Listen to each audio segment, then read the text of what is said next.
सो नमस्कार दोस्तों, स्वागत है आप सभी का बातचीत विद लेजेंड्स के एक और बेहतरीन एपिसोड में। मेरा नाम inside AKY and this is inside motion pictures.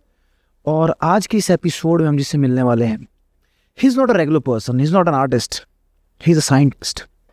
क्यों? क्योंकि वो फिजिक्स सिमुलेशंस में बिलीव किया करते हैं। फिजिक्स के बहुत बड़े खिलाड़ी हैं, सॉफ्ट हार्टेड हैं, सॉफ्ट स्पोकन है, ज़्यादा आवाज़ नहीं करते क्योंकि उनका काम जो है वो शोर मचाता है।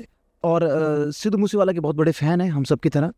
ही is none other than Diljit नाट 11 5911 introducing to you the legend Diljit Singh. CSO DJ, स्वागत है आपका हमारे इस बेहतरीन शो में। क्या हालचाल आपके, कैसे हैं आप? मैं सबसे पहले सबको सत श्री अकाल। मैं सबैडेगा। बट चलिए, सो डीजे में हमने बहुत तारीफ़ें आपकी सुनी हैं और लोगों ने और आपके जो फेलो आर्टिस्ट हैं उन्होंने हमें बताया कि आप बहुत ही सॉफ्ट हार्टेड अच्छे इंसान हैं, दिल खुश मिजाज के आदमी हैं, ज़्यादा बोलते नहीं हैं और आपका काम शोर मचाता है। तो क्या आप बता सकते हैं कि इन बातों में कितनी सच्चाई है? जैसे सबसे पहले तो थैंक यू कि मेरे साथ वाले मेरे इस बारे में ये सब बोलते हैं, मतलब अच्छा लगा सुन के। तो मैं कम बोलता हूँ थोड़ा, तो ये मतलब स्टार्टिंग से ही मेरे नेचर में है कि मैं ज़्यादा नहीं बोलता, थोड़ा ऑब्जर्व करता हूँ। सो आपने अभी अपनी ऑब्जर्वेशन पावर के बारे में बताया कि आप ऑब्जर्व करते हैं। सो VFX और CGI की लाइन में क्या ऑब्जर्व करके आपका आना हुआ? क्या आपके ऑब्जर्वेशंस हैं आने के बाद? क्या आपको ये डायनामिक्स जो करते हैं आप, ये कैसे पसंद आया? किस तरीके से आप डायनामिक्स करने लगे? इन चीज़ों के बारे में थोड़ा सा बताएं। अपने रुझान कैसे हुआ इस फील्ड में, उसके बारे में बताएं। जैसे VFX और CGI की फील्ड में ही जो सबसे इम्पोर्टेंट है कि हम किसी चीज़ को किस उससे ऑब्जर्व करते हैं, क्योंकि इसमें मेनली तो CGI करते भी हैं तो उसमें यही है कि सबसे रियलिस्टिक लगना चाहिए वो, कि उसका CGI ना पता चले और CGI हो वो चीज़। मुझे आपकी बातचीत से दो चीज़ें देखिए बहुत ही स्पष्ट हो रही है और अच्छा लग रहा है। पहली बात तो मैं बताना चाहूँगा कि अभी तक जितने भी गेस्ट आए हैं, मुझे आप उनमें से सबसे ज़्यादा समझदार लग रहे हैं। हालांकि आपसे पहले जो आए थे उनके ऊपर एक तमगा लगा हुआ था कि is like one of the most intelligent and most like क्या बोल सकते हैं, बहुत ही एक्सपीरियंशियल पर्सन है, बहुत एक्सपीरियंस लिए बैठे हैं। आप बहुत ही अच्छा बोलते हैं। Thank you. कम बोलते हैं लेकिन बढ़िया बोलते हैं। ओके, सो डीजे, आपसे बातचीत करके इतना मज़ा आ रहा है कि अभी प्रोजेक्ट जो आप आज दिखाने वाले हैं, जिसके बारे में बात करने वाले हैं, उसे देखकर तो और भी ज़्यादा मज़ा आएगा। तो क्या प्रोजेक्ट है जो आप बताने वाले हैं, क्या आज हम करने वाले हैं? जी हाँ, तो डीजे जी बताएं ज़रा अपने प्रोजेक्ट्स के बारे में। आपने प्रोजेक्ट खोला है, समझाएं ज़रा क्या है इस प्रोजेक्ट के अंदर। जैसे आप स्क्रीन पे देख सकते हो कि ये शूट हुआ था कि हिट करेगा तो उससे ये फ्लोर क्रैक होनी स्टार्ट होएगी। ओके, एक बार आप फाइनल शॉट दिखा तो कैसा कैसा बना है शॉट? फिर जो ब्लेंडर में बनने के बाद कुछ ऐसा ये शॉट था कि उसके करने से पैर मारता तो क्रैक आ जाता है, क्रैक स्टार्ट हो जाते हैं। नेक्स्ट, तो ये क्या प्रोसेस रहता है इस सिमुलेशन के पीछे, ज़रा अगर आप बताना चाहें? अगर आप इसके पीछे का प्रोसेस तो वैसे सिंपल ही है अगर स्टेप्स में काउंट करें तो। जैसे इसमें हल्की सी मूवमेंट है कि तो फिर हमने इसको कैमरा ट्रैक करके फिर इसको ब्लेंडर में इंपोर्ट कर लिया था। ठीक है, तो फिर हम ब्लेंडर में आके यहाँ पे जैसे स्टार्ट हम करेंगे, आर्मेचर ले लेते हैं। हमें बेसिक और मतलब एक ह्यूमन बॉडी मिल जाएगा। ओके, तो ये रियल वर्ल्ड स्केल के हिसाब से? हाँ जी। अब हम कैमरा को इसके हिसाब से सेट कर लेंगे।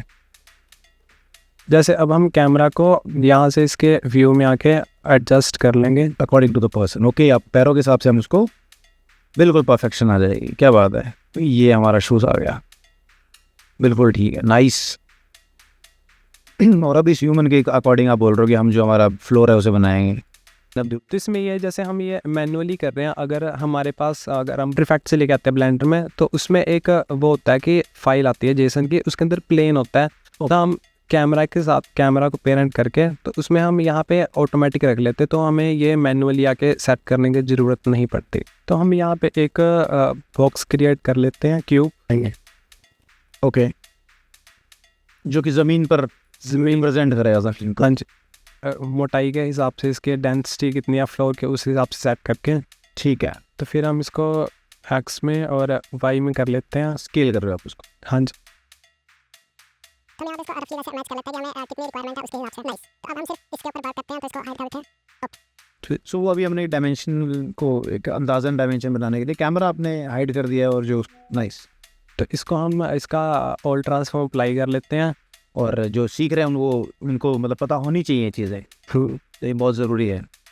फिर RBD में आके इसमें दो चीज़ें हैं कि कि एक तो हम इसके ऊपर जैसे वो क्रैक स्टार्ट करता है तो इसके अंदर ये एनोटेट पेंसिल से ही हो जाता है। तो वैसे इसमें पेंसिल में ये होता है कि हम स्टार्ट करके ड्रॉ कर लेते हैं यहाँ से सरफेस सेलेक्ट करके, तो फिर इसके हिसाब से क्रैक बनेंगे। तो इसमें जैसे यहाँ पे हम करेंगे तो यहाँ पे छोटे पार्टिकल्स बनेंगे चंक, और जहाँ पे ये नहीं है तो वहाँ पे कुछ बड़े पार्टिकल्स बनेंगे। ओके, तो अब के लिए हम इसको वैसे सिंपल ही स्कैटर कर लेते हैं, ठीक है, ताकि हम सारे को ब्रेक करके दिखा सकें बेसिकली। ओके, और मतलब सिंपल प्रोसीजर समझ सकें। तो फिर इसमें डेंसिटी एज रिक्वायरमेंट तो हम जितने हमने उसमें क्रैक्स बनाने हैं, जितने टुकड़े करने हैं मतलब बेसिकली, तो फिर इसमें फ्रैक्चर में इसका एक आउटपुट दे लेंगे ताकि वो उसकी एक कलेक्शन बन जाए, तो वो ऐसे बिखरे ना पड़े रहें, मैनेज रहे प्रोजेक्ट।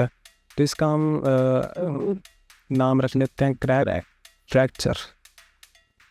जैसे अब इसमें ये आ गया है, तो ये हमारे उसने बाय डिफ़ॉल्ट क्रिएट किया है क्योंकि हमने उसमें कम डेंसिटी रखी थी, चंक्स कम थे, तो उस वजह से। और इसके अंदर अब जैसे देख सकते हैं कि ये उसने रफ डिटेल कर दी, ठीक है।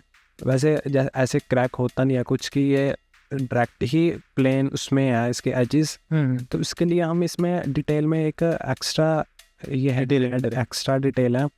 तो इसमें मैं ये बोलूँगा कि इसको जैसे यहाँ पे हम कर सकते हैं ज़्यादा, आप जितने मर्जी चाहें, बट इसमें सिस्टम की रिक्वायरमेंट भी उतनी है, तो 2 पे भी ये ठीक काम करता है। जैसे आप देख सकते हैं कि इसके अंदर कुछ डिटेल ऐड कर दी, फ्रैक्चर्स ऐड हो गए, छोटे छोटे अंदर माइन्यूट डिटेल्स जो आ गई हैं। तो जैसे हमने इस शॉट में हमने ज़्यादा यूज़ की थी क्योंकि वो क्लोज शॉट था। अगर कहीं पीछे है, दूर वाइड शॉट है, तो उसमें हम इग्नोर भी कर सकते हैं ये डिटेल्स। ओके, फिर यहाँ से एक्सेप्ट कर देंगे।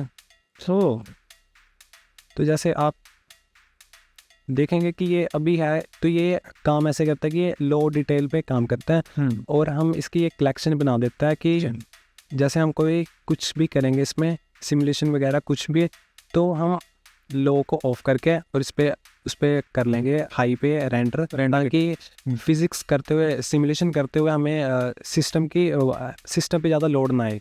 ठीक है, कैसे इसमें लो करके इसको कर देते। बढ़िया सी कुछ सिमुलेशन दिखा दो, तोड़ फोड़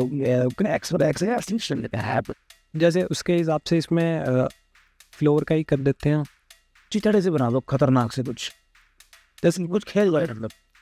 बेसिक से स्टार्ट करते हैं। जैसे फ्रैक्चर में तो ये होगा कि ये कैसे क्रैक होते हैं इसमें जी, और फिजिक्स में आके हम इसमें यह है कि हम नीचे ग्राउंड ऐड कर सकते हैं। Okay, nice. तो ग्राउंड ये है कि जैसे ये इंटरेक्ट करेगा इससे, और हम इसको एडजस्ट कर दिया, अभी इसको नीचे रख लिया कि हम उसमें देख सकें कि वो कितना वो कर रहा है। जैसे अब ये ग्राउंड था, तो ये ग्राउंड की वो आ गई कि इसमें हम साइज़ वगैरह, इसका फ्रिक्शन वगैरह, बाउंसीनेस जो हम कोलिजन में करते हैं, सेम वैसे ही चीज़ है। ये एक तरह से कोलिजन ही बना हुआ है प्लेन पे। तो इसमें आरबीटी में आके हम सिंपली इसको ऐड रिजिड बॉडी कर देंगे, कि जैसे आपको पता ही होगा कि रिजिड बॉडी में ही फिजिक्स वर्क करती है। बिल्कुल। तो अगर हम इसको प्ले करते हैं तो आप देख सकते हो टूट गया ग्राउंड, टूट गया, गिर गया, टूट गया। ये बढ़िया यार। इसमें हम इसको वो भी कर सकते हैं, जैसे अगर बेसिक करें तो हम इसको डीएक्टिवेट में आके डीएक्टिवेट करके, और एक चीज़ की इसको अपडेट करना पड़ता है हर अगर कुछ चेंजेस करते हैं। तो जैसे अब देखेंगे ये डीएक्टिवेट हो गए, बिल्कुल हो चुके हैं। और इसमें जो लीनियर और एंगुलर वेलोसिटी है वो जब तक उस स्पीड तक नहीं पहुंचेगा तब तक एक्टिवेट नहीं होगा वो। हाँ जी। तो जैसे हम यहाँ पे एक आइकोस्फेयर क्रिएट कर लेते हैं। यस। जैसे हम इसको एक वो कर देते हैं एनिमेट, कि ये इसके साथ टकराए। तो हम फर्स्ट फ्रेम पे आके इसको दे देते हैं, यहाँ रख दिया, एंड की फ्रेम, इसको की फ्रेम दे देते हैं आई दबा के लोकेशन पे। नाइस। और फिर कुछ फ्रेम आके जाके जैसे तो इसको आके कर लेते हैं, रिजिड बॉडी बना लेते हैं, रिजिड बॉडी बना लेते हैं, और इसको पैसिव कर लेंगे, एनिमेट और एनिमेटेड। नाइस। और अगर हम अब इसको प्ले करते हैं, वो वर्क कर पाए जी। तो जैसे इस जो हमने क्रैक की थी, ये होल फ्लोर क्रैक की थी, उसमें हमने ये प्रोसीजर नहीं किया था, क्योंकि इसमें जैसे ही ये इसके साथ टकराती है तो सारे गिर जा रहे हो, तो वो उसके जो यहाँ पे एंगुलर वेलोसिटी या लीनियर वेलोसिटी जो थी, तो वो एक से टकराती है, तो वो आगे ट्रांसफ़र कर देती है, जिस वजह से वो धीरे धीरे सारे चंक एक्टिवेट हो जाते हैं। बिल्कुल। तो हमने इसमें किया था कि हमने इसको डीएक्टिवेट की जगह काइनेमैटिक्स में इसको काइनेमैटिक बना लिया था। ओके, ऐसे काइनेमैटिक्स अपडेट। जैसे अब ये पैसिव ही है, बट अब ये इसके साथ वर्क नहीं करेगा। जैसे हम इसको प्ले भी करेंगे तो वो वर्क नहीं करेगा। ओके, तो उसके लिए हम यहाँ पे एक्टिवेटर में आ जाते हैं, क्योंकि ये अभी डीएक्टिवेट है। तो इसको सिर्फ एक्टिवेटर जहाँ जाएगा, मतलब जितने पार्ट में इसको टच करेगा सिर्फ ये उतना एक्टिवेट होगा, फिर वो उतनी सिमुलेशन होएगी। वंडरफुल। तो हम इसमें काइनेमैटिक हमने यूज़ किया था, तो काइनेमैटिक में आके इसको सिलेक्ट करके फिर यहाँ से ऐड लेयर कर लेते। तो अब हम इसमें वो हमने आइकोस्फेयर डिलीट कर दिया, तो हम डायरेक्ट ही यहाँ एक्टिवेटर से एक्टिवेट करके दिखा देते हैं आपको जी, तो यहाँ से हम स्फेयर ले लेंगे, कोई भी रैंडम ऑब्जेक्ट आप इसमें बना। हाँ जी। एक्टिवेटर्स में आके इसका हम साइज़ वगैरह कंट्रोल कर सकते हैं। ऐसे नॉर्मल स्फीयर कम करते हैं, हाँ जी, और अभी इसको उसी की तरह हमने एनिमेट कर लेना। इसको एनिमेट कर लेंगे। खींच दो काम पे। सो आपने इसको एनिमेट कर लिया, और अभी कुछ नहीं हुआ क्योंकि अभी आपने इसको रिकॉर्ड करना जरूरी है। रिकॉर्ड तो करेंगे ना, तभी तो बनेगी बात ना। इस तो जहाँ टकरा रहा है वहीं से वो। सिर्फ उतने चंक्स इसके एक्टिवेट आएंगे। ओके, तो ग्राउंड को थोड़ा पास कर देंगे ताकि उससे टकराए प्रॉपरली वो। हाँ जी। ओके,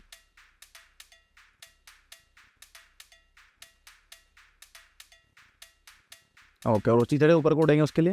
उसके लिए हम नीचे आके इसके इनिशियल वेलोसिटी में इसकी जी डेप्थ में इसको कर देंगे, ताकि ओके, जी में हम उसकी डायरेक्शन बढ़ा देंगे ताकि स्पीड जो है वो जेड में ज़्यादा रहे। ओके ना, अच्छा ओके, तो जितनी हम स्पीड नीचे से देंगे उतना उसको उछाल मिलेगा। बहुत बढ़िया, उठा दे इसको ना।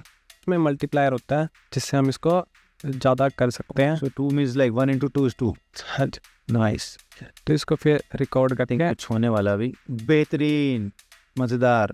अगर हम इसका कर दो भाई। मल्टीप्लायर ऐसे 0.2 रख लेते हैं।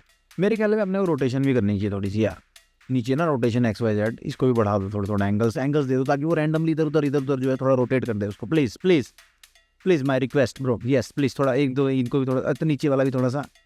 अब देखो प्लीज़, अब देखो आप, जलवायु हो जाएगा। देखो आप, ये देखो, कुछ नहीं हुआ, नहीं हुआ है। इसमें ये चंक्स रोटेट हो चुके हैं। रैंडमनेस आ गई। अगर हमें इसकी पोजीशन करना है कि वो पोजीशन में भी जाएं, तो उसके लिए हम इसके रैंडम में किया गया इसका ये एक्सिस और वाई जी, और ये मिनिमम मैक्सिमम। तो जैसे हम इसको एक्स एक्सिस में कर देते हैं थोड़ा, और लेफ्ट राइट दोनों साइड जाए। तो अगर अब हम इसको रिमूव करके रिकॉर्ड करते हैं तो यस,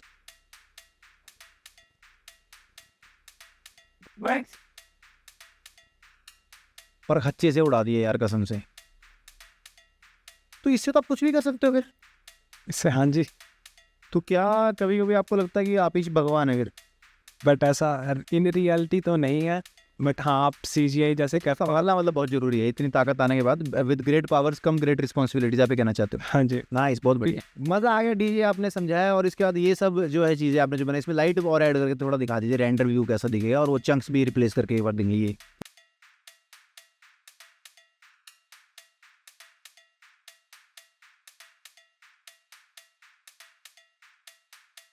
तो चंक्स एक बार हम रिप्लेस करके देंगे, जो हमारी कलेक्शन उसको ऑफ करके दूसरी कलेक्शन ऑन करते हैं एक बार। हाँ, ये देखिए वो चला गया, और उसकी जगह जो है नवा नवेला आ गया। बेहतरीन, थैंक यू। अच्छा ओके ओके, ऐसे खत्म होगा, मुझे मालूम नहीं था। इसके अंदर बहुत चीज़ें हैं जो आप कर सकते हो। जैसे इसमें स्टार्टिंग से एक मतलब कि जैसे क्रैक्स दिखते हैं उसको, फिर आप की स्पेसिफिक फ्रेम के बाद ही क्रैक स्टार्ट हो। जैसे यहाँ पे स्मोक ऑप्शन भी है, जैसे स्मोक डाल सकते हैं, ये पार्टिकल्स टूटेंगे तो उसके साथ साथ स्मोक भी आए, और इसमें पार्टिकल्स के अंदर हम डिब्रीज वगैरह भी क्रिएट कर सकते हैं, जैसे डिब्रीज है, डस्ट है, स्मोक है। शुक्रिया डीजे आपकी इस बातचीत के लिए, बहुत मज़ा आया आपसे बातें करके। और जो मैंने आपको बोला था कि हम जाने नहीं देंगे ऐसे, हाँ जी। तो वो जो बात थी कि कुछ फाइल्स थी, कुछ बहुत बड़ा प्रोजेक्ट था, प्रोड्यूसर ने पैसे भी लगाए थे, प्रोड्यूसर को एक्ट भी कर रहा था। वो प्रोड्यूसर कौन है वो देख सकते हैं आप, कौन है वो। कब आ रही है वीडियो, कहाँ है वो चीज़ें? डीजे कब बेटा, कब रिलीज कर रहा हूँ मैं? मुझे ऐसा लग रहा है अनरियल में बनेगा प्रोजेक्ट अब वो। अब देख रहे हैं कि हम उसको शायद वॉइस ओवर के साथ ही एक मतलब शॉर्ट करके डाल दें, या फिर दोबारा अनरियल में देखेंगे, क्योंकि पहले ब्लेंडर में किया था। कि अभी मेरे को लग रहा है मेटा ह्यूमंस बना के जो आप काम करने वाले हो, I think that will be next level. मुझे मेरे ख्याल में कभी कभी ईश्वर जो है हमें एक अलग नज़रिया दिखाने के लिए प्रॉब्लम्स थ्रो करता है। So I think it was a problem that came as a blessing. अगर हम उसका पॉजिटिव्स देखें तो पॉजिटिव्स देखें, अब हम उसे ब्लेंडर में बनाए, उसमें अनरियल इंजन में बनाएंगे थोड़े से और अलग तरीके से और थोड़ा डिटेल तरीके से. क्या बोलते हो? हाँ जी, वादा करके जा रहे हो? ये हैंडशेक कर लो इधर, ये हैंडशेक. सो दोस्तों ये थे हमारे साथ DJ Diljit Singh, DJ Bravo, जिन्होंने हमें समझाया किस तरीके से सिमुलेशंस काम करती हैं और कैसे इन्होंने ये प्रोजेक्ट क्रिएट किया. अगर आप और ऐसे बेहतरीन डिस्कशंस देखना चाहते हैं, बातचीत विद लेजेंड्स देखना चाहते हैं, तो सब्सक्राइब कीजिए हमारे चैनल को इनसाइड मोशन पिक्चर्स. हम मिलेंगे आपको एक अगले एपिसोड में जहाँ पर हमारे साथ होंगे the one and the only, the amazing personality of this whole universe, the amazing actor, the wonderful editor. Editor नहीं है वो, एडिक्टर है वो कैसे क्यों है वो उनसे ही जानेंगे ना. See you next time. Until then, this is Inside AQI. Take care. Bye bye.